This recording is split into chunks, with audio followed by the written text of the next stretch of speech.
پھر اسی طرح تواضع کے اور کیا طریقے ہیں؟ اترانے کی کاٹ ہم کس طرح کر سکتے ہیں؟ اگر کہیں اپنے اندر محسوس ہوتی ہو چال میں یہ اتراہٹ یا گفتگو میں یہ تکبر اور نخوت، تو علاج کیا ہے؟ فقراء، مساکین اور مصیبت زدہ لوگوں کے پاس بیٹھنا، یعنی شعوری طور پر اپنے سے کم لوگوں کے ساتھ بیٹھنے کی کوشش، یا بیٹھنا، کوشش ہی نہیں کرنا بلکہ کرنا، ان کے ساتھ کھانا کھانا۔ اب دیکھیں ہمارا کلچر کیا ہے کہ ہماری دعوتوں میں کون شریک ہوتے ہیں؟ جو ہمارے اسٹیٹس کے لوگ ہوتے ہیں، اور اگر کوئی سرونٹ یا میڈ یا کوئی کمتر درجے کا شخص جو دنیاوی اعتبار سے کمتر ہے، معلوم نہیں اللہ کے ہاں کتنا بڑا، اگر کسی ایسی مجلس میں ہو بھی تو اس کو پوچھا بھی نہیں جاتا، اس کے سامنے بیٹھ کے کھاتے ہیں، اسے کچھ آفر نہیں کرتے، اسے اپنے جیسے برتن میں نہیں دیتے، اپنی میز پر یا اپنے دسترخوان پہ نہیں بٹھاتے، جب خود کھا رہے ہیں تو اس کو کھانے کو نہیں دیتے۔ تو پھر اس تکبر کا علاج کیا ہوگا؟ مسکینوں کے ساتھ بیٹھ کر کھانا کھایا جائے، ان کے ساتھ راستے میں چلا جائے، یعنی کبھی ان کے ساتھ ساتھ بھی چلا جائے۔ پھر اسی طرح اپنے سے علم میں، مال میں، فضل میں، سٹیٹس میں کم یا برابر کے لوگوں کی ملاقات کو جانا، یہ بھی علاج ہے۔ یعنی عموماً یہ ہوتا ہے نا کہ آپ اپنے سے بڑوں کی تو بھاگ بھاگ کے عزت کرتے ہیں، ان کے پاس تو آپ پہنچ جاتے ہیں، اگر بیمار ہو تو حال بھی پوچھ لیتے ہیں، لیکن کبھی اپنے سے کم کے پاس مثلاً عیادت کے لیے، ملاقات کے لیے، کسی بھی کام کے لیے چلے جانا، ان کے ساتھ سامان اٹھانا یا اس کے کام کے لیے اس کے ساتھ جانا بھی تواضع میں شامل ہے۔ پھر اسی طرح اپنے سے بڑے مال میں نہیں، علم میں، خواہ وہ مال میں کمتر ہی کیوں نہ ہو۔ بعض اوقات ایسا ہوتا ہے نا کہ ایک شخص علمی مرتبے میں بہت زیادہ ہوتا ہے لیکن دنیاوی سٹیٹس اس کے پاس کچھ بھی نہیں ہوتا، کوئی اس کا گھر بڑا نہیں، کوئی اس کے پاس دنیاوی آرائش کے سامان نہیں۔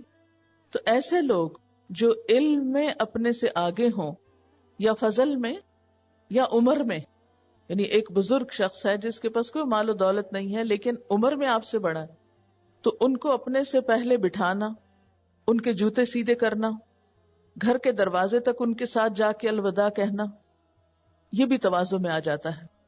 یعنی یہ پریکٹیکل ٹپس ہیں کہ انسان اپنے اندر تواضع کس طرح لائے۔ پھر اسی طرح کبھی ان لوگوں سے ملاقات کرنا کہ جن سے ملنے کو دل نہ چاہے، نفس نہ مانے، کیونکہ بعض اوقات ایسا ہوتا ہے نا کہ کسی شخص نے آپ کو بہت رنج پہنچایا ہوتا ہے، بہت دکھی کیا ہوتا ہے، بظاہر کوئی ناراضگی نہیں لیکن آپ اس کو فیس نہیں کرنا چاہتے، آپ اس کی شکل نہیں دیکھنا چاہتے، اسے دیکھتے ہی آپ کو کچھ ہونے لگتا ہے۔ ایسے میں انسان کیا کرے؟ اپنے نفس پہ قابو پاتے ہوئے، تواضع کا ثبوت دیتے ہوئے، بطور خود کوشش کر کے، شعوری کوشش کے ساتھ آگے بڑھ کر اس سے خود ملاقات کرے۔ اور پھر ان لوگوں سے جو آپ سے نہ ملنا چاہتے ہو، یعنی کچھ تو وہ لوگ ہیں کہ جن کو آپ نہیں ملنا چاہتے، تو ان سے ملنے جانا اپنے نفس کے خلاف جا کر۔ اور پھر کچھ ایسے لوگ جو آپ سے کنی کتراتے ہیں، آپ کو دیکھ کے رستہ بدل لیتے ہیں، منہ موڑ جاتے ہیں، آپ کا سامنا نہیں کرنا چاہتے، وجہ کوئی بھی ہو سکتی۔ ایسے میں بسا اوقات انسان کی انا بڑی مجروح ہوتی۔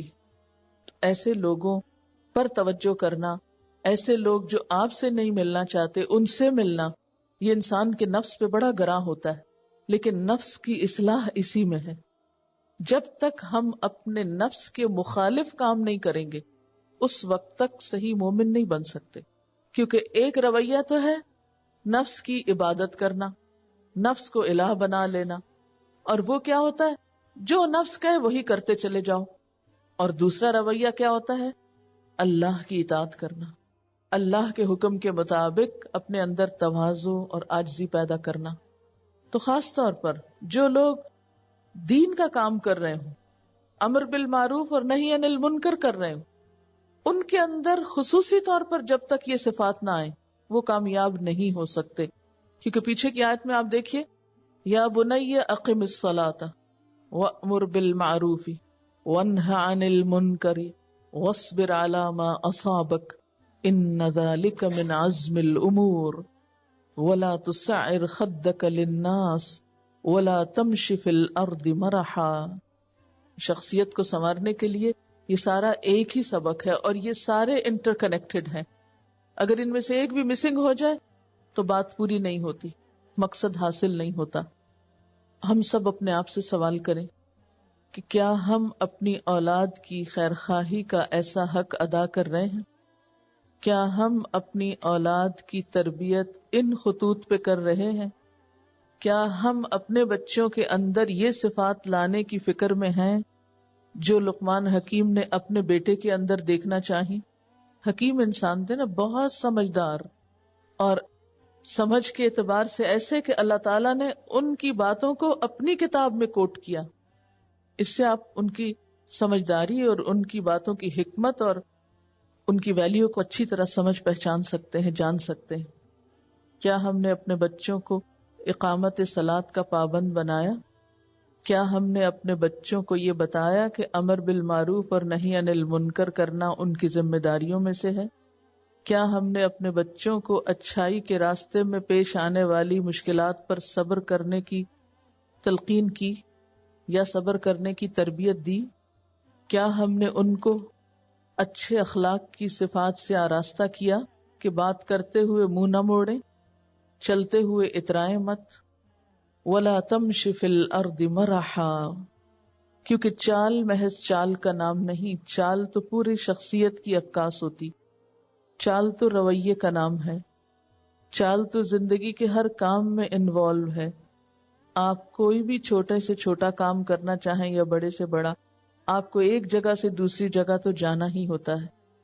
چھوٹے چھوٹے کاموں میں آپ کو حرکت تو کرنی ہی ہوتی ہے، چاہے ایک قدم اٹھا کے کوئی کام کریں یا ایک میل لمبی چال چلیں، دونوں میں ہی اس کا اثر نظر آنا چاہیے کہ اتراہٹ نہ ہو۔ کیوں نہ ہو؟ اس لیے کہ ان اللہ لا يحب كل مختال فخور، بے شک اللہ تعالی کسی خود پسند اور فخر جتانے والے شخص کو پسند نہیں کرتا، کسی بھی متکبر اور فخر جتانے والے انسان کو پسند نہیں کرتا۔ کسی بھی انسان کے اندر پائی جانے والی دو صفات اللہ کو سخت ناپسند ہے، ایک ہے اس کا مختال ہونا، دوسرے فخور ہونا۔ مختال کا لفظ خیل سے ہے، خیل گھوڑے کو کہتے ہیں، تو گھوڑے کے اندر ایک خاص قسم کی اتراہٹ ہوتی، اور خیل سے ہی لفظ خیال بنا ہے۔ اور خیال کیا ہوتا ہے؟ ذہن میں کوئی تصویر جو آ جائے، اور خیال عموماً کس چیز کا آتا ہے؟ جب کوئی چیز سامنے سے ہٹ جاتی ہے تو بعد میں اس کی جو تصویر یا اثر رہ جاتا ہے اس کو خیال کہتے ہیں، یعنی ایک طرح سے گمان۔ تو خیال پھر خیالی ہوتا ہے، اس کی حقیقت نہیں ہوتی۔ خیالی دنیا حقیقی دنیا سے مختلف ہوتی ہے۔ تو تکبر کرنے والے کو مختال اس لیے کہا گیا کہ اس کے تکبر کی حقیقت کچھ نہیں، یہ بس اس کا اپنا خیال ہے، اس کی اپنی سوچ ہے کہ وہ بڑی چیز ہے، حالانکہ وہ کوئی بڑی چیز نہیں۔ تو گویا تکبر کا تعلق انسان کے خیالات سے ہوتا ہے، انسان کی سوچ سے ہوتا ہے۔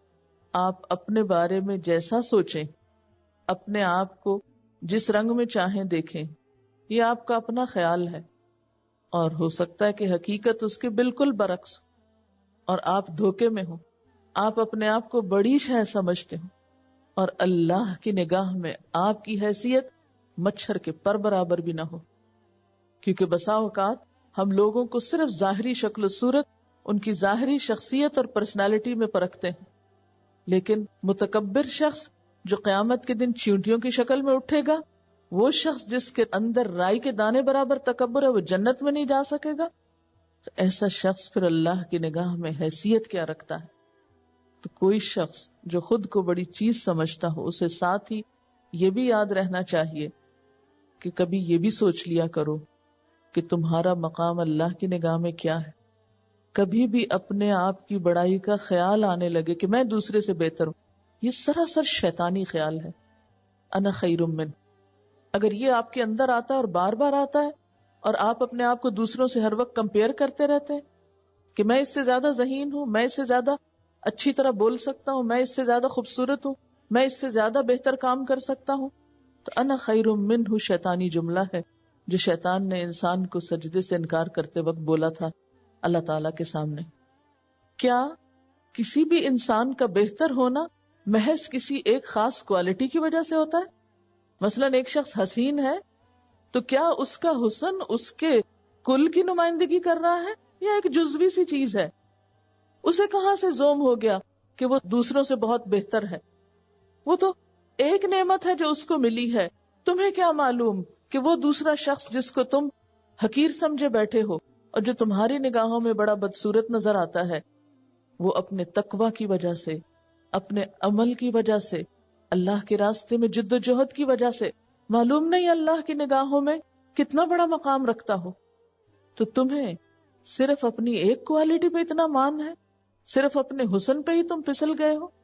اسی طرح باقی چیزوں کو بھی آپ لے لیجئے کہ مثلاً کوئی شخص اپنے مال کی وجہ سے بڑے تخیل میں رہتا ہے اور بڑے خیالات میں کہ میں بڑی چیز ہوں، اور وہ کسی بھی دوسرے شخص کو جس کے پاس مال نہیں حقیر ہی سمجھتا رہتا ہے، جو کہ عام طور پہ رویوں میں دیکھنے میں آتا ہے کہ مالدار لوگ جب غریب لوگوں سے بات کرتے ہیں تو کس انداز میں کرتے ہیں، ان کو کچھ دیتے ہیں تو کس انداز سے دیتے ہیں.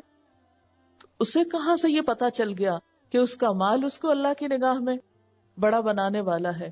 تمہیں کیا معلوم کہ وہ دوسرا شخص جس کے پاس کچھ نہیں ہے دنیاوی اعتبار سے، لیکن تم سے کہیں پہلے جنت کا والی بن چکا ہوگا، کہیں پہلے جنت میں جا چکا ہوگا.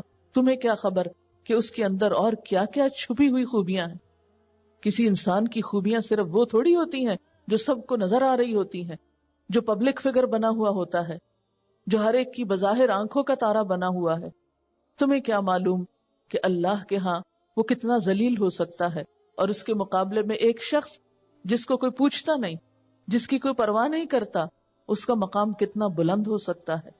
تو اس لیے مختال وہ شخص ہے کہ جو اپنے خیالوں میں رہے، جس نے اپنی ایک خیالی دنیا بنائی ہوئی ہو، اپنے گرد ایک خول چڑھایا ہوا ہو اپنی بڑائی کا اور اپنی بلندی کا، اور دوسروں کو وہ نگاہ میں نہ لائے، اور دوسروں کے کام کو اور دوسروں کی چیزوں کو وہ حقیر سمجھے.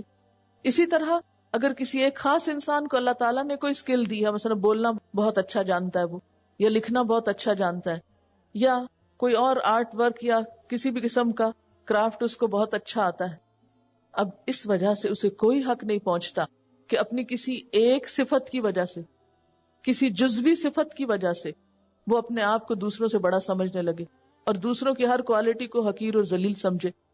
یا اسی طرح کوئی بھی اور چیز، کوئی بھی صفت، ہمیشہ دیکھیے کہ بحیثیت کل آپ کیا چیز ہیں، اور بحیثیت کل بھی کیا چیز، کتنا کمزور ہے انسان.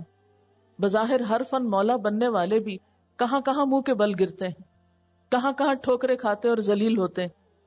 ایک لمحے کی دیر نہیں، دھڑکتا دل صرف ایک منٹ کے لیے بند ہو جائے تو پھر دیکھیں کہ کہاں سے کچھ بول بھی سکیں یا کچھ سوچ بھی سکیں یا چل بھی سکیں یا اپنے ہاتھ بھی ہلا سکیں یا منہ پہ بیٹھی مکھی بھی اڑا سکیں. کیا حقیقت ہے انسان کی، کیا گنجائش ہے اس کے پاس کہ وہ خود کو دوسروں سے بہتر سمجھنے لگے اور انا خیر منہ کے دھوکے کا شکار ہو جائے. ان اللہ لا یحب، ایسا شخص اللہ کو تو بالکل بھی پسند نہیں. کل مختال، کل سارے کے سارے، کوئی ایک نہیں ہے، چند ایک نہیں، سب ایسے لوگ کہ جو اس صفت کا شکار ہوں، جو اس دھوکے کا شکار ہوں، جو مختال بنے بیٹھے ہوں، اور اس کے ساتھ ساتھ مزید یہ کہ فخور بھی بن جائیں. فخور کیا چیز ہوتی ہے؟ فخور کا لفظ فخر سے نکلا ہے. فخر کہتے ہیں پھٹنے کو، یہ جو بچتی ہوئی مٹی ہوتی ہے اس کو فخار کہتے ہیں. فخار مٹکے کو بھی کہتے ہیں. مٹکے کی صفت کیا ہوتی ہے؟ ذرا سا ہاتھ لگ جائے ایک دم زور سے آواز نکلے گی اس سے، فوراً بجے گا. جو سالڈ چیز ہوتی ہے آپ اس کے اوپر جتنا مرضی ہاتھ مارو بہت کم آواز نکلے گی اس سے، لیکن جو مٹکا ہے اندر سے خالی ہے اور باہر سے بہت بڑا پیٹ نکلا ہوا اس کا، اس پہ ہلکی سی ضرب بھی ایک بڑی سی بھیں کو آواز دے گی.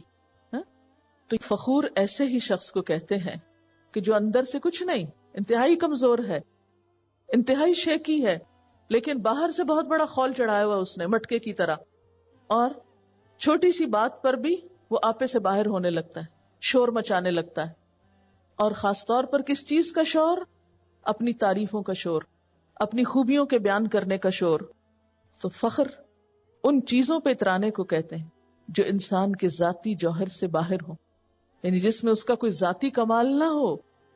یعنی فخر کن چیزوں پہ عموماً جو انسان کی ذاتی ملکیت میں نہیں.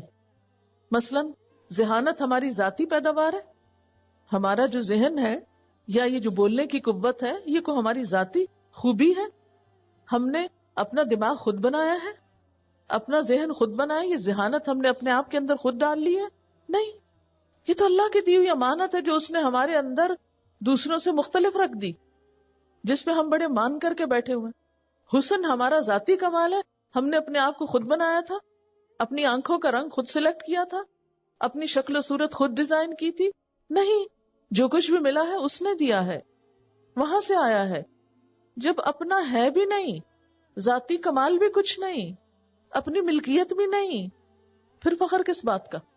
پھر کس بات پہ بج رہے ہیں؟ پھر کس بات پہ شور ہے؟ اسی طرح مال کو عموماً لوگ اپنا ذاتی کمال سمجھتے, جیسے قارون نے کہا تھا انما اوتیتہ علی علم من عندی, یہ تو مجھے اپنے علم کی وجہ سے ملا ہے, یہ تو میری قابلیت ہے, میری لیاقت ہے, یہ تو میں ہوں جس نے یہ اتنے مال کے انبار لگا لیے اپنے آس پاس. لیکن وہ سب کچھ کسی اور نے دیا تھا اس کو. تو فخور اس شخص کو کہتے ہیں جو ان چیزوں پہ اترائے جس میں اس کا ذاتی کوئی کمال نہیں, جو اس کی ذاتی ملکیت نہیں, دینے والا جب چاہے واپس لے لے. اور پھر فخور میں یہ صفت بھی آتی ہے کہ انسان اس کمال کی وجہ سے بس شور مچاتا رہے, بجتا رہے, اس کا اظہار کرتا رہے, اپنے منہ میاں مٹھو بنا رہے. ایسے لوگ دراصل نفسیاتی بیمار ہوتے ہیں.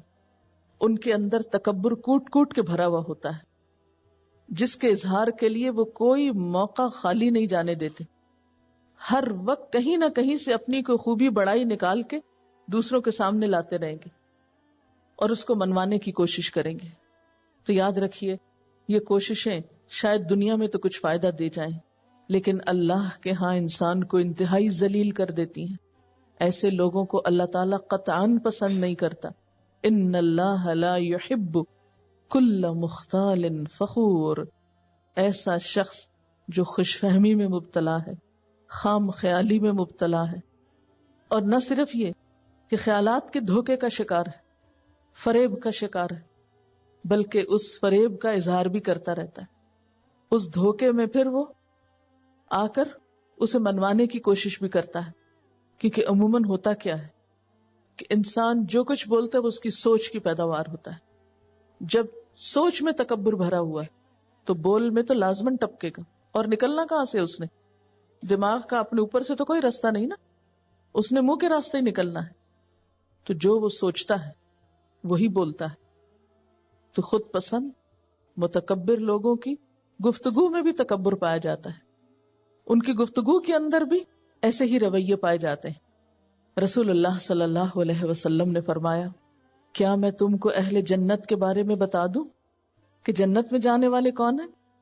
ہر وہ ضعیف اور کمزور شخص, ہر وہ ضعیف اور کمزور جو کسی بھی اعتبار سے کمزور ہے, جس کو لوگ حقیر اور ضعیف سمجھیں, لیکن اگر وہ اللہ کی قسم کھا لے تو اللہ تعالیٰ اس کی قسم کو سچا کر دے. پھر فرمایا, کیا میں تم کو وہ لوگ بتا دوں جو دوزخی ہیں, دنیا میں ہی دیکھنا چاہتے ہو؟ ہر وہ شخص جو جھوٹی اور لغو بات پہ سخت جھگڑا کرے, درست مزاج, مال جمع کرنے والا اور متکبر ہو. رسول اللہ صلی اللہ علیہ وسلم نے فرمایا, جس شخص کے دل میں رائی کے دانے برابر بھی تکبر ہوگا وہ جنت میں نہ جائے گا. ایک شخص نے عرض کیا, ہر شخص اس بات کو پسند کرتا ہے کہ اس کا لباس اچھا ہو, اس کا جوتا اچھا ہو, تو کیا یہ بھی تکبر میں داخل ہے؟ آپ نے فرمایا, ان اللہ جمیل یحب الجمال, اللہ خوبصورت ہے, خوبصورتی کو پسند کرتا ہے. اور تکبر کہتے ہیں بطر الحق وغمت الناس, حق بات سامنے آئے کہ میں نہیں مانتا, میں نہ مانوں, میں کسی کی نہیں سنتا. اور غمت الناس, انسانوں کو حقیر سمجھے. یعنی اسے جب نعمت ملے, مثلا اپنا لباس اچھا ہے تو جس کا لباس اچھا نہیں اس پہ اس کا ماتھا ٹھنکے, اس سے بات ہی نہ کرنا چاہے. ہم میں سے ہر شخص خود کو دیکھے کہ کیا ہم لوگوں کو ان کے لباس سے تو نہیں پہچانتے, کیا ہم ان کے صرف ظاہری شکل و صورت سے ہی تو نہیں ان کو پہچاننے لگتے. ہم لوگوں کے بارے میں کہاں سے جج کرتے ہیں؟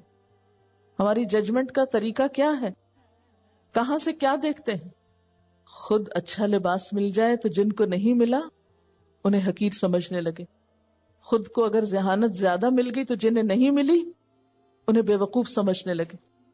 خود کو اگر حسن زیادہ مل گیا ہے اس کے اپنے ہی خیال میں تو جو اس کے کرائیٹیریا اور معیار پہ نہیں پورا اترتا اس کو وہ منہ نہ لگائے، اسے حقیر سمجھے. خود کو اگر علم زیادہ مل گیا ہے تو جن کے پاس علم نہیں انہیں بے وقوف سمجھے اور اپنے سے کمتر سمجھے.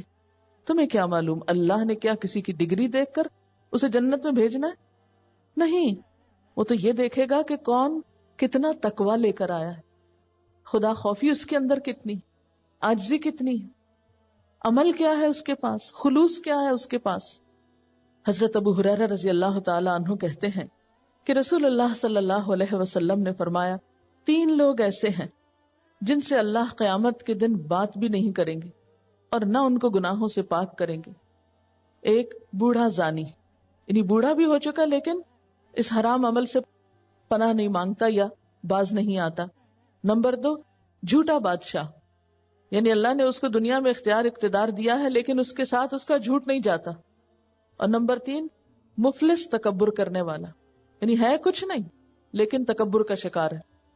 عموماً احساس برتری کا شکار وہ ہوتے ہیں جن کے اندر احساس کمتری ہوتا ہے چھپا ہوا، اس کے ریئیکشن کے طور پر وہ تکبر کا اظہار کرتے ہیں. اور احساس کمتری بھی دراصل احساس برتری کا ریئیکشن ہوتا ہے. آپ دیکھیں گے کہ جو لوگ احساس برتری کا شکار ہوتے ہیں اندر سے، باہر سے وہ احساس کمتری کا شکار ہوتے ہیں، اور جو اندر سے احساس کمتری کا شکار ہوتے ہیں وہ باہر سے احساس برتری کا شکار ہوتے ہیں. یہ دونوں چیزیں مل کے جوڑا بناتی ہیں.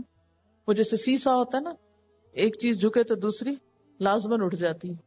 اگر اندر سے آپ ڈرے ہوئے ہیں تو باہر سے اکڑ کے دکھا رہے ہیں، اور اگر باہر سے آپ بڑے سبمسو نظر آ رہے ہیں تو اندر آپ کے کوئی دال میں کالا ہے. جو شخص دل کا صاف ہوتا ہے اس کو کسی کے ساتھ بات کرنے میں مشکل نہیں پیش آتی. اس نے کسی کا کچھ چرایا نہیں، اس نے کسی کا حق نہیں مارا، اس نے کسی کے ساتھ زیادتی نہیں کی. لیکن جو زیادتی کرتا ہے، عموماً آپ دیکھیں کہ مجرمانہ ذہنیت عموماً جن لوگوں کی ہوتی ہے یا انہوں نے کوئی کرائم کیا ہوتا ہے، ان کے گفتگو کا انداز یا ان کا سٹائل اور ایک عام سیدھے سادے شخص کا سٹائل جو ایک شریف آدمی ہے بالکل مختلف ہوگا. حضرت اسماء بنت امیس کہتی ہیں میں نے رسول اللہ صلی اللہ علیہ وسلم کو یہ فرماتے ہوئے سنا کہ جو شخص اللہ کی رضامندی حاصل کرنے کے لیے تواضع سے کام لے اللہ تعالیٰ اس کے مرتبے کو بلند کر دیتا ہے. وہ اپنے آپ کو اپنی نگاہ میں حقیر و ذلیل جانتا ہے کہ میں کچھ نہیں، اور لوگوں کی نگاہ میں وہ بزرگ و برتر ہوتا ہے. اور جو شخص غرور اور تکبر کرتا ہے اللہ تعالیٰ اس کو پست کر دیتا ہے، نیچے کر دیتا ہے. پھر وہ لوگوں کی نگاہ میں حقیر اور ذلیل ہوتا ہے. اپنی نگاہ میں وہ اپنے آپ کو بڑا خیال کرتا ہے، یہاں تک کہ پھر وہ لوگوں کی نگاہ میں کتے اور سور سے بھی بدتر ہو جاتا ہے، یعنی کچھ بھی اس کی عزت نہیں رہتی. رسول اللہ صلی اللہ علیہ وسلم نے فرمایا قیامت کے دن تکبر کرنے والوں کو چھوٹی چیونٹیوں کی طرح اٹھایا جائے گا. یعنی صرف چیونٹی بھی نہیں، چھوٹی چیونٹی ہوتی ہے نا، بہت باریک باریک، بہت ہی چھوٹی. ذلت و خواری ان کو چاروں طرف سے گھیرے ہوئے ہوگی، اور ان کو جہنم کے ایک قید خانے کی طرف جس کا نام بلس ہے ہانکا جائے گا. ان کے اوپر آگ ہوگی اور ان کو دوزخیوں کا نچوڑ، خون، پیپ، کچ لہو پلایا جائے گا. رسول اللہ صلی اللہ علیہ وسلم نے فرمایا 3 چیزیں نجات دینے والی اور 3 چیزیں ہلاک کرنے والی. نجات دینے والی چیزیں، نمبر 1 ظاہر و باطن میں اللہ تعالیٰ سے ڈرنا. نمبر 2 خوشی اور ناخوشی دونوں حالتوں میں حق بات کہنا. نمبر 3 دولت مندی اور فقیری دونوں حالتوں میں میانہ روی اختیار کرنا. اور ہلاک کرنے والی چیزیں، نمبر 1 وہ خواہش نفس جس کی پیروی کی جائے، اور نمبر 2 وہ حرص اور بخل جس کا انسان غلام بن جائے، اور نمبر 3 آدمی کا اپنے آپ کو دوسروں سے برتر خیال کرنا. یہ چیز ہے انسان کو ہلاک کرنے والی، اپنے آپ کو دوسروں سے برتر سمجھنا. اسی لیے اللہ کے رسول صلی اللہ علیہ وسلم نے یہ دعا بھی سکھائی اللہم اجعلنی فی عینی صغیرا وفی اعین الناس کبیرا. اللہ مجھے میری نگاہوں میں، میری اپنی نگاہوں میں میرا اپنا آپ چھوٹا کر دے کہ میں خود کو بڑی چیز نہ سمجھا کروں، اور مجھے لوگوں کی نگاہوں میں بڑا کر دے. وقصد فی مشیک، اور اپنی چال میں درمیانہ روی اختیار کرو. پہلے فرمایا اتراؤ مت، یہاں فرمایا چال میں افراط و تفریط سے بچو. وقصد، اعتدال اختیار کرو. وقصد کا لفظ جو ہے قاف صاد دال سے ہے، راستے کا سیدھا ہونا. اقتصاد اسی سے نکلا ہے، جو افراط اور تفریط کے درمیان میں ہو، جیسے سخاوت جو بخل اور اسراف کے بیچ میں ہوتی. یعنی لفظی معنی تو اس کا یہ ہے، مالی امور میں عموماً یہ لفظ بولا جاتا ہے، لیکن قصد کا لفظ کنایہ کے طور پہ ہر اس چیز کے لیے بولا جاتا ہے جس کے پسندیدہ اور ناپسندیدہ ہونے میں شبہ ہو. یعنی جو نہ تو بالکل پسندیدہ ہو اور نہ ہی بالکل مذموم، بلکہ دونوں کے بیچ کی چیز ہو، درمیانہ روی جس کو کہتے ہیں. تو جب یہ فرمایا کہ چال میں تم درمیانہ روی اختیار کرو، تو اس سے مراد کیا ہے کہ چال نہ تو اتنی سست ہو، نہ اتنی ڈھیلی ہو کہ جیسے کوئی بیمار جا رہا ہے، اور نہ اتنی تیز ہو کہ انسان کے شرف اور وقار کے خلاف ہو. عباد الرحمن کی خوبی کیا بتائی گئی تھی؟ وَعِبَادُ الرَّحْمَنِ الَّذِينَ يَمْشُونَ عَلَى الْأَرْضِ هَوْنًا، اللہ کے بندے زمین پر آہستگی سے چلتے ہیں، پروقار طریقے سے اور سکونت کے ساتھ چلتے ہیں. حضرت ابو ہریرہ رضی اللہ تعالی عنہ سے روایت ہے کہ میں نے رسول اللہ صلی اللہ علیہ وسلم کو فرماتے ہوئے سنا کہ جب نماز کھڑی ہو جائے تو تم اس کے لیے دوڑتے ہوئے مت آؤ، آرام سے معمول کی چال چلتے ہوئے آؤ اور سکینت اختیار کرو. جو نماز امام کے ساتھ پا لو وہ پڑھ لو، اور جو تم سے فوت ہو جائے اسے پورا کر لو. یہ کیوں فرمایا؟ اس لیے کہ مسجد عبادت کی جگہ ہے. اگر چند لوگ بھی دوڑنا شروع کر دیں مسجد میں تو اس سے نماز کا خشوع و خضوع جاتا رہے گا، لوگوں کے اندر خوف و ہراس پیدا ہو جائے گا. مثلا کوئی شخص آپ میں سے کلاس میں لیٹ آیا، دیر ہو گئی اس کو آنے میں، اب وہ اندر آنے کے لیے چلنے کی بجائے دوڑنا شروع کر دے تو اس کا نتیجہ کیا ہوگا کہ دوسرے بھی پریشان ہوں گے، ان کی توجہ اس کی طرف ہو جائے گی، اس طرح وہ دوسروں کو اذیت دینے کا سبب بنے گا. تو خواہ کسی اہم کام میں بھی تاخیر ہو تو بھی ہوچھے طریقے اختیار نہیں کرنے چاہیے، بلکہ میانہ روی کے ساتھ انسان وقصد فی مشیکا کے اوپر عمل کرتے ہوئے اپنی چال اختیار کرے. حضرت ابن عباس سے روایت ہے کہ وہ عرفہ کے دن نبی صلی اللہ علیہ وسلم کے ساتھ عرفات سے واپس لوٹ رہے تھے کہ نبی صلی اللہ علیہ وسلم نے اپنے پیچھے سخت ڈانٹ مار اور اونٹوں کے بڑبڑانے کی آواز سنی. تو آپ نے اپنے کوڑے کے ساتھ ان کی طرف اشارہ کر کے فرمایا، لوگو سکینت اختیار کرو، اس لیے کہ تیز رفتاری نیکی نہیں ہے. یعنی حج کا موقع ہے، عبادت کا موقع ہے، اور اس میں بھگدڑ مچائی ہوئی ہے، مار رہے ہیں جانوروں کو، جلدی کرو نکلو آگے، گویا کسی ریس میں جا رہے ہوں. تو آپ صلی اللہ علیہ وسلم نے اس انداز کو سخت ناپسند کیا کہ نہیں، سکینت اختیار کرو، ایک معتدل شرافت کا رویہ اختیار کرو. حضرت سہل بن سعد سے روایت ہے کہ نبی صلی اللہ علیہ وسلم نے فرمایا، الانات من اللہ والعجلۃ من الشیطان، کہ آہستگی اللہ کی طرف سے ہے اور جلدی شیطان کی طرف سے ہے. آہستگی سے مراد سستی نہیں ہے، سستی ایکسٹریم رویہ ہے. آہستگی سے مراد معقول انداز ہے. آپ صلی اللہ علیہ وسلم نے فرمایا کہ اچھا طور طریقہ اختیار کرنا اور جلد بازی سے بچنا اور اعتدال کی راہ پہ چلنا نبوت کے 24 حصوں میں سے ایک حصہ ہے. اچھا طریقہ اختیار کرنا یعنی کسی بھی کام میں، اور جلد بازی سے بچنا. مثلا گفتگو میں بھی بہت تیز گفتگو کرنا کہ دوسرے کو سمجھ نہ آئے، تو اس سے بھی بچنا ضروری ہے. اسی طرح چال میں بھی جلد بازی، بھگدڑ مچا دینا، ایک دوسرے کو پش کر کے دھکے دے کے آگے نکلنا، یہ کوئی شرافت کا طریقہ نہیں، بلکہ اس میں بھی اپنے آپ کو روک کے رکھنا، اعتدال کا طریقہ اختیار کرنا، یہ نبوت کے 24 حصوں میں سے ایک حصہ ہے. یعنی ایسا شخص واقعی پھر رسول صلی اللہ علیہ وسلم کی اتباع کرنے والا ہے کہ اس کی شخصیت میں وہاں کی جھلک ہے. حضرت ابو سعید خدری بیان کرتے ہیں کہ ہم آپ صلی اللہ علیہ وسلم کے پاس بیٹھے ہوئے تھے کہ نبی اکرم صلی اللہ علیہ وسلم نے فرمایا کہ تمہارے پاس عبد القیس کے وفد آ پہنچے ہیں. آپ کے پاس مختلف وفود آیا کرتے تھے، حالانکہ وہ کسی کو بھی نظر نہیں آ رہے تھے. ہم ابھی اسی حالت میں تھے کہ وہ آ پہنچے، یعنی تیز تیز وہ آ کر اترے، اور اترتے ہی رسول اللہ صلی اللہ علیہ وسلم کے پاس آ گئے. یعنی باہر سے وفد آیا اور ان کو شوق ہوگا کہ ہم جلدی سے آگے پہنچے، تو تیز تیز چل کے فوراً آپ کے پاس آ گئے. اب دیکھنے میں تو یہ ایکسائٹمنٹ تھی کہ آپ صلی اللہ علیہ وسلم سے ملاقات کریں، شوق کا اظہار تھا، آپ کو خوش ہونا چاہیے تھا کہ یہ لوگ کتنے اچھے ہیں جو بھاگ کے پہلے آ گئے بھگدڑ مچا کے. لیکن ان میں سے ایک شخص تھا جس کا نام اشج تھا، وہ پیچھے رہ گیا اور وہ بعد میں آیا، یعنی آرام سے چل کر. پھر ایک مقام میں اترا، پھر اپنی اونٹنی کو بٹھایا، اپنے کپڑے ایک طرف رکھے، پھر اطمینان سے رسول اللہ صلی اللہ علیہ وسلم کی خدمت میں آیا. یعنی باقی سارا وفد آتے ہی اس نے یلغار کر دی، اور وہ شخص آرام سے اپنی چیزیں رکھ کے طریقے سے ایک وضع کے ساتھ آپ کی خدمت میں حاضر ہوا، اچھے طریقے سے. اس پر آپ صلی اللہ علیہ وسلم نے اس سے فرمایا، اشج، تم میں دو خصلتیں ایسی ہیں جنہیں اللہ تعالیٰ محبوب رکھتا ہے. میں تمہارے اندر دو باتیں ایسی ہیں جو اللہ تعالیٰ کو پسند ہیں. ایک ہے حلم، بردباری، اور دوسرے آہستگی سے سوچ سمجھ کے کام کرنا. اشج نے عرض کیا، یا رسول اللہ صلی اللہ علیہ وسلم، کیا یہ صفات مجھ میں خلقی ہیں یا اب پیدا ہوئی ہیں؟ یعنی میں ان صفات کے ساتھ ہی پیدا ہوا ہوں، ان بورن جسے آپ کہتے ہیں؟ آپ نے فرمایا نہیں، خلقی ہیں، یعنی اب نہیں پیدا ہوئی بلکہ ان بورن ہیں تمہارے اندر.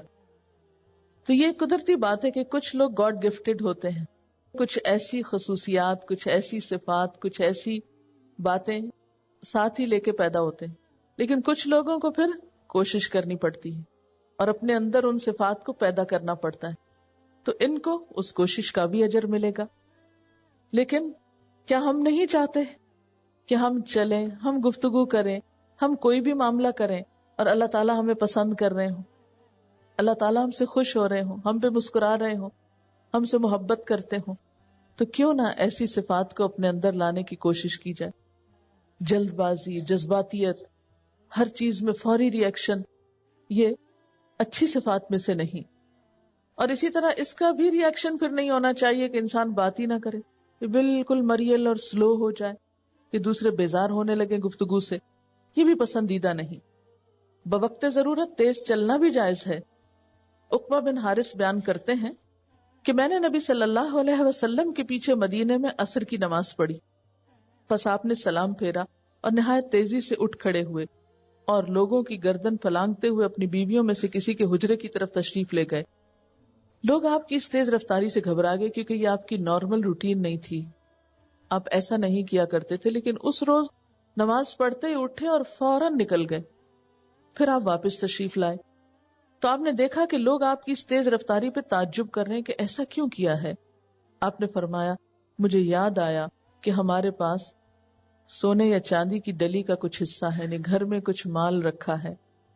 مجھے یہ بات اچھی نہیں لگی کہ یہ ڈلی مجھے اللہ کی یاد سے روک دے، کسی اور طرف مشغول کر دے، اس لیے میں نے جلدی لا کر اس کو تقسیم کرنے کا حکم دیا.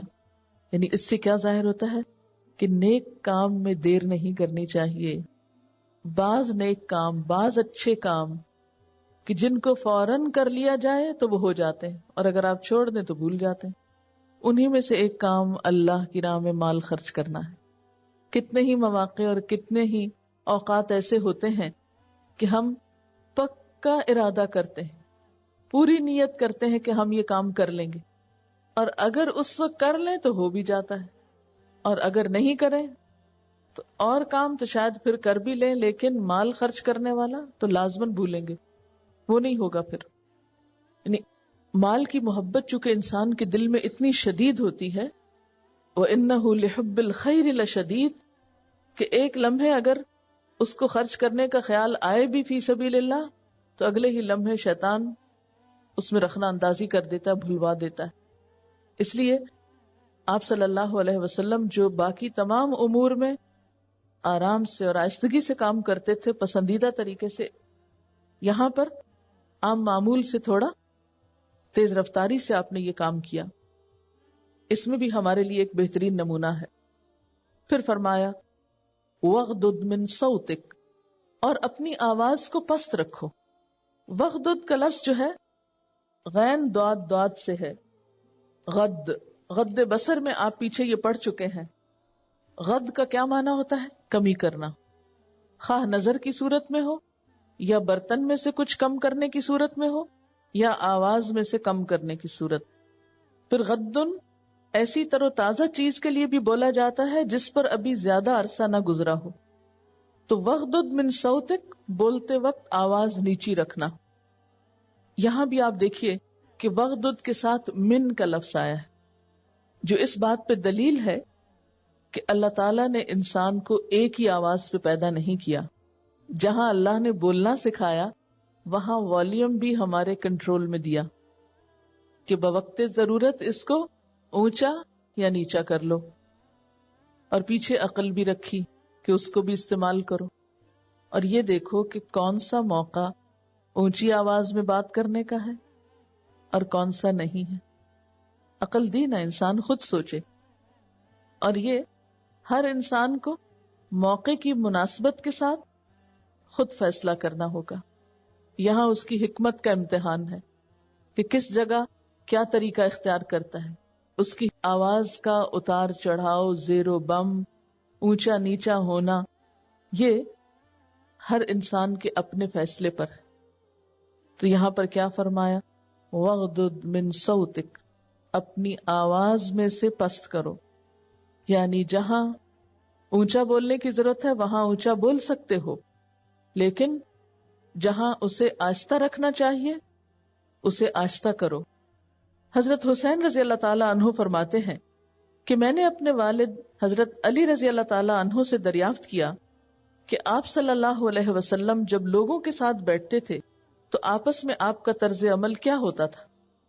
انہوں نے فرمایا رسول اللہ صلی اللہ علیہ وسلم ہمیشہ خوش و خرم معلوم ہوتے تھے. آپ کے اخلاق میں نرمی، برتاؤ میں سہولت مندی تھی، یعنی آپ کے ساتھ ڈیلنگ کرنا آسان ہوتا تھا. آپ کے ساتھ معاملہ کرنے میں لوگوں کو مشکل نہیں پیش آتی تھی. آپ کی طبیعت سخت نہ تھی، بات میں بھی درستی نہ تھی یا بات بھی درست نہ تھی. آپ نہ تو شور مچانے والے تھے، یعنی ہنگامہ نہیں کھڑا کر دیتے تھے بات بات پہ، نہ فحش گو تھے کہ بدتمیزی یا بد اخلاقی یا گالی گلوچ سے کچھ کام لیا جائے، نہ کسی کو عیب لگاتے تھے، نہ بخل کرتے تھے. جو چیز دل کو اچھی نہیں لگتی تھی اس کی جانب سے غفلت برتتے تھے، اگنور کر دیتے تھے. جو چیز اچھی نہ لگتی اسے اگنور کر دیتے، مگر دوسرے کو اس کی طرف سے نا امید بھی نہیں کرتے تھے. اگر چیز حلال ہوتی اور اس کی رغبت ہوتی، یعنی اگر چیز حلال ہوتی تو، اگر حرام ہوتی تو پھر تو دل نہیں رکھتے تھے کسی کا بھی. اور جو چیز اپنی مرغوب نہ ہو دوسرے کے حق میں اس کی کاٹ نہ کرتے تھے بلکہ خاموشی اختیار فرماتے. یعنی جو چیز خود کو پسند نہیں ہوتی تھی دوسرے کے حق میں اس کی کاٹ نہ کرتے. 3 چیزیں آپ نے بالکل چھوڑ رکھی تھی. 3 چیزیں آپ نے بالکل چھوڑ رکھی تھی. بھلا بتائیے کیا؟ اگر ہم نے بھی بالکل چھوڑ رکھی ہو نا تو ہمیں ضرور پتا ہو. نمبر 1 جھگڑنا، یعنی بحث مباحثہ کرنا اور دوسرے کے ساتھ بس جھگڑتے رہنا، آرگیو کرنا، زچ کرنا دوسرے کو، یہ آپ کے اخلاق میں نہیں تھا. نمبر 2 تکبر کرنا. اور نمبر 3 جو چیز کام کی نہ ہو اس میں مشغول نہ ہونا، یعنی بیکار کے کسی کام میں مشغول نہیں ہوتے تھے، یعنی جس میں کسی کا فائدہ نہیں. وغدد من صوتک، اپنی آواز میں پستی اختیار کرو. کس قسم کی پستی؟ اب اس کو ایک مثال سے بتایا. ان انکر الاصوات لصوت الحمیر، سب آوازوں سے زیادہ بری آواز گدھوں کی آواز ہوتی، یعنی گدھے جیسی آواز نہ ہو یا گدھے جیسا انداز گفتگو نہ ہو. گدھا کس طرح بولتا ہے؟ جیسے چیخ چلا کے، اس کی آواز میں چیخ ہوتی، اتار چڑھاؤ نہیں ہوتا، بس ایک ہی پچ پہ بولے چلے جاتا ہے، بس اینڈ میں جا کے تھوڑا سا سلو ہوتا ہے. اسی طرح بے معنی اور بے مقصد سا کلام نظر آتا ہے، بے وقت بول اٹھتا ہے. یعنی ہوتا ہے نا کہ کچھ جانور ہوتے ہیں ان کے بولنے کا وقت چہچہانے کا صبح میں ہوتا ہے یا شام میں ہوتا ہے، لیکن گدھا ان ایکسپیکٹڈلی بولنا شروع کر دیتا ہے. آپ کو بالکل اندازہ نہیں ہوتا کہ ابھی وہ کیا کرنے لگے گا. اسی طرح یوں لگتا ہے جیسے سر پہ مسلط ہونے کی کوشش کر رہا ہے. یعنی چیخنا چلانا تو ہے ہی، مسلط ہونے والا انداز ہوتا ہے، کان پھاڑنے والی آواز. اور جب بولنا شروع کرتا ہے تو آپ اسے چپ نہیں کرا سکتے، بولے چلے جاتا ہے، سنائے چلے جاتا ہے، سننے کو تیار نہیں ہوتا. اس وقت یوں لگتا ہے جیسے انکنٹرولیبل آواز ہے. اور جب شروع کرتا ہے بولنا تو یوں اتنا سڈن ہوتا ہے کہ ایک دم جیسے برسٹ آؤٹ ہو جاتا ہے، اچانک کوئی چیز پھٹ پڑی. پھر اسی طرح اس کی آواز سے ایک تکلیف ہوتی ہے، کانوں کو بھی اور دل کو بھی.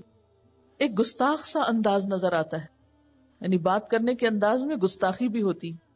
یعنی کرختگی جس کو بولتے ہیں نا آواز کی، وہ خاص طور پر نمایاں ہوتی ہے جو وغدد کے اپوزٹ ہے. جب بولتا ہے تو کیا حکم ہے کہ کیا پڑھو؟ لا حول ولا قوت الا باللہ العلی العظیم، اعوذ باللہ من الشیطان الرجیم. انسان جب سنتا ہے تو سنتے رہنے کو دل نہیں چاہتا، اس انتظار میں تو اچھا کب ختم کرے. ایک اور یہ کہ اگر آپ اس کو بولتے دیکھیں تو یہ لگتا ہے جیسے انرجی لگا کے بولا، چیخ چلا کے، جیسے اس کی رگیں پھول جاتی ہیں. معلوم نہیں کبھی دیکھنے کا اتفاق ہوا ہے یا نہیں. پھر اسی طرح اس کے بولنے میں یوں لگتا ہے جیسے سانس کی آواز بھی ساتھ ہی شامل ہو گئی. یعنی بعض اوقات ہم جذباتیت میں بولتے ہیں نا تو وہ ساتھ ہی سانس بھی چیخنے لگتا ہے. اور بعض اوقات کیا ہوتا ہے کہ بولتے بولتے اچانک آہستہ ہوتا ہے، پھر اچانک ہی پھر اونچا ہو جاتا ہے، جیسے بولتے ہوئے کچھ یاد آ گیا. ایسے لگتا ہے جیسے کوئی پریشرائز کرتا ہے نا بولتے وقت. پھر یوں لگتا ہے کہ جیسے کسی سخت ضدی چیز کی آواز ہو. اور ویسے بھی آپ دیکھیں کہ گدھا کس چیز کی علامت ہے؟ سمبل ہے بے وقوفی کا، حماقت کا. ان انکر الاصوات لصوت الحمیر، آوازوں میں سب سے زیادہ ناپسندیدہ آواز گدھے کی آواز ہوتی ہے.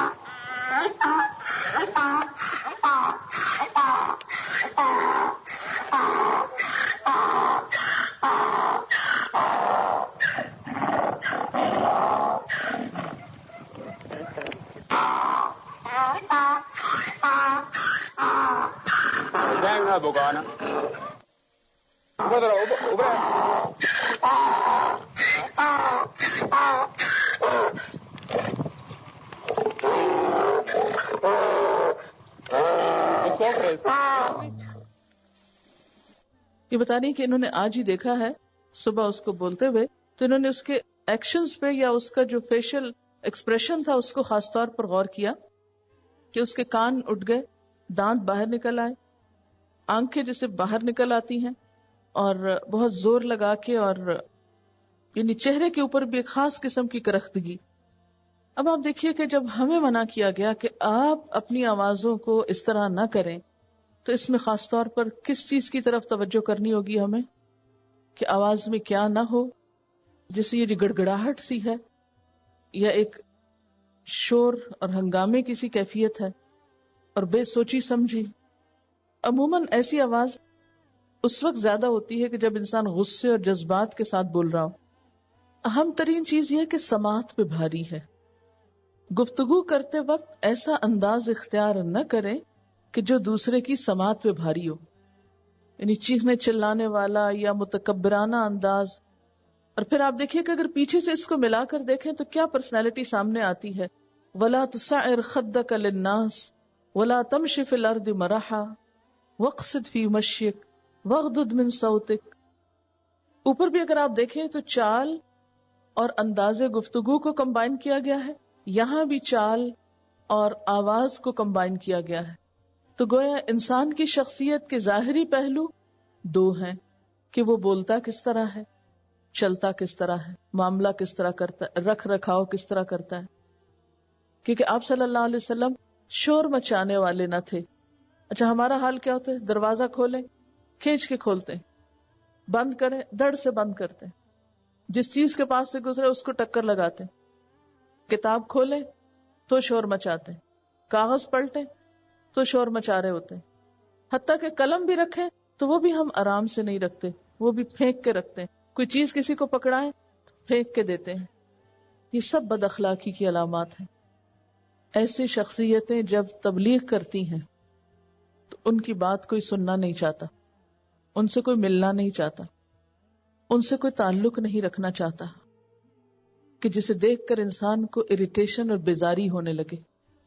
یعنی جب لوگوں کے لیے آپ کی آواز سننا اور آپ کی چال دیکھنا ہی ناقابل برداشت ہو جائے تو وہ بیٹھ کے آپ سے کیا سیکھیں گے, کیوں سیکھیں گے؟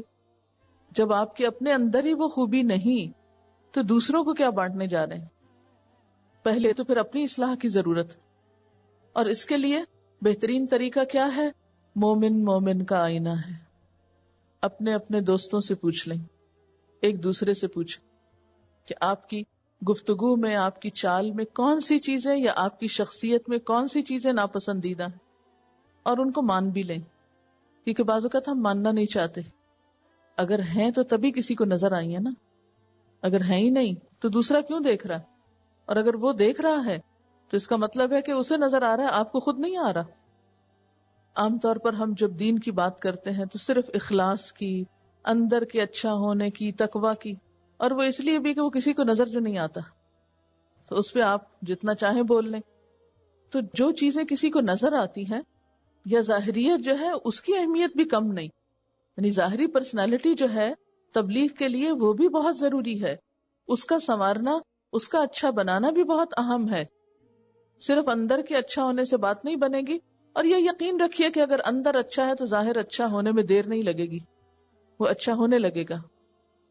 اچھا لقمان کی یہ نصیحتیں اگرچہ ہر ایک کے لیے خیر و برکت اور نصیحت کا سبب ہے, لیکن خصوصیت کے ساتھ ان کے لیے جو کہیں بھی قیادت کی ذمہ داری نبھا رہے ہوں, جو لیڈرشپ کے رول پر کام کر رہے ہوں. اور جب ایک شخص تبلیغ کے میدان میں نکلتا ہے تو دوسرے معنوں میں یا دوسرے لفظوں میں وہ دوسروں کو لیڈ کر رہا ہوتا ہے, ان کی رہنمائی کر رہا ہوتا ہے. جب یہ گدھے کی آواز سنی تو مجھے بالکل میڈنس اور وائلڈ کا ایک دم سے پکچر آئی تھی. میں بس یہ سوچی تھی کہ I was relating it with current circumstances. مطلب کہ جس طرح سے فار ایگزامپل اگر میوزک کو اگر دیکھیں, آج کل میوزک میں the most popular music is that which is wild and mad. That's what children like, that's what people like. جس میں زیادہ شاؤٹنگ ہو, جس میں زیادہ روڈنس ہو. مطلب کہ لٹرلی مجھے ایسا لگتا ہے جیسے I'm listening to a latest song. بالکل ایسا لگا تھا. The more you scream, جتنا چیخیں, جتنا wild ایکٹ کریں, the more cool it is. جس کو ہارڈ راک کہتے ہیں. ریپ جو ہے گاتے وقت ایکشنز اس طرح ہوتے ہیں کہ جس میں ایکشنز میں بھی ایک جنگلی پن نظر آتا ہے. تو آپ دیکھیں کہ دونوں ہی احکام کی خلاف ورزی ہو گئی. وقصد فی مشی کا وغضض من صوتے کا, کیونکہ ان دونوں کا آپس میں گہرا تعلق ہے. آپ کی اگر آواز میں نرمی ہے یا آواز میں اگر ٹہراؤ ہے تو اس کا اثر آپ کی چال ڈھال پہ بھی ہوگا, آپ کے رکھ رکھاؤ انداز پر بھی. اور اگر آپ کا انداز ٹھہرا ہوا ہے تو آپ تیز بات کر ہی نہیں سکتے, آپ چیخ چلا ہی نہیں سکتے. آہستہ بولنے کے لیے کوشش کرنا پڑتی. اور میرے خیال ہے کہ یہ اکثریت کی کمزوری ہوتی ہے. خلق الانسان عجولا, انسان پیدا ہی جلد باز کیا گیا ہے. تو اکثریت کے اندر یہ ان بورن نہیں ہوتا. آپ کو اپنے آپ کو خود سلو ڈاؤن کرنا پڑتا ہے, اس میں محنت لگتی ہے, کوشش کرنا پڑتی ہے. اور اگر آپ شعوری کوشش کرتے رہیں تو وقت آتا ہے کہ آپ کے اندر یہ چیز آ جاتی ہے. اور یہ شیطان کے وسوسے ہیں کہ یہ تو ہو نہیں سکتا اور یہ تو مصنوعی لگنے لگا. نہیں, اللہ تعالیٰ کا حکم ہمارے اندر تصنع نہیں پیدا کرتا. شروع میں ایسا ہوتا ہے کہ جب آپ کوئی بھی نیا کام کرنے لگتے ہیں تو وہ مصنوعی لگتا ہے, کیونکہ ابھی وہ آپ کے اپنے اندر پیوست نہیں ہوا ہوتا. کچھ دن مصنوعی لگے گا, پھر وہ آپ کی عادت ثانیہ بن جائے گا اور پھر وہ مصنوعی پن ختم ہو جائے گا.